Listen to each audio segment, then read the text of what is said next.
Boleh. Ya, jadi, sebenarnya pilihannya ini kalau untuk memakai mungkin, beda lagi ya. Ini kalau ngomong investasi biasanya mungkin, seperti yang saya bilang tadi, salah satunya, itu apartemen salah satu investasi menjanjikan juga karena, dapat nilai sewanya lebih gampang.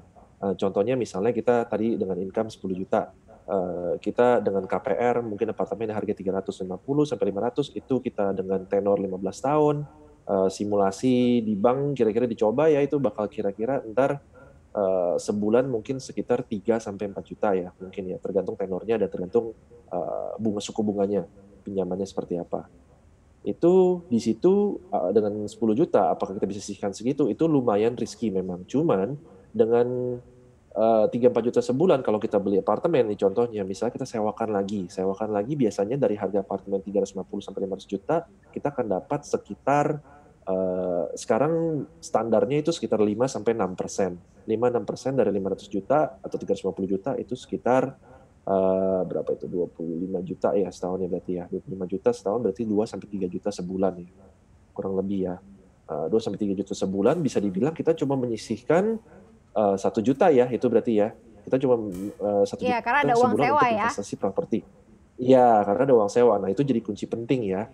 Dan ini tadi saya assume ini dengan DP sekitar 10% ya, 10 sampai 15% DP-nya. Jadi apartemennya kalau misalnya 500 juta, DP-nya sekitar 50 juta. Nah, ini saya rasa masih doable. Nah, jadi kalau di rumah biasanya harga sewanya akan lebih rendah, mungkin bisa di bawah 5 sampai 6%. Malah sebenarnya apartemen pada pada awal-awalnya tahun-tahun lalu itu sempat reach angka 10%. Nah, kalau 10% mungkin kita malah surplus ya dari mortgage-nya ya. Tapi again, ini kita assume kondisinya seperti ini sekarang. Jadi kalau untuk investasi memang, secara yield dan secara secara penghasilan kita, pas di segitu dengan uang segini, jadi lebih enak mungkin di apartemen. Kalau di rumah biasanya uang sewanya akan lebih rendah, biasanya seperti itu.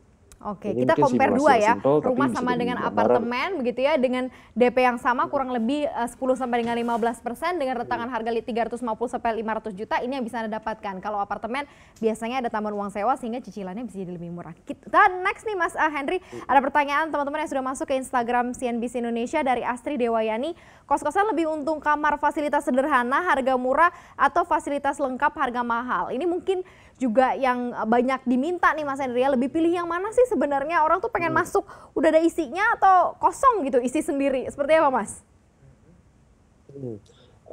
Sebenarnya kalau kos-kosan itu sebenarnya pengennya sudah lengkap lah sebenarnya, tapi harganya tetap bersaing pasti maunya seperti itu ya.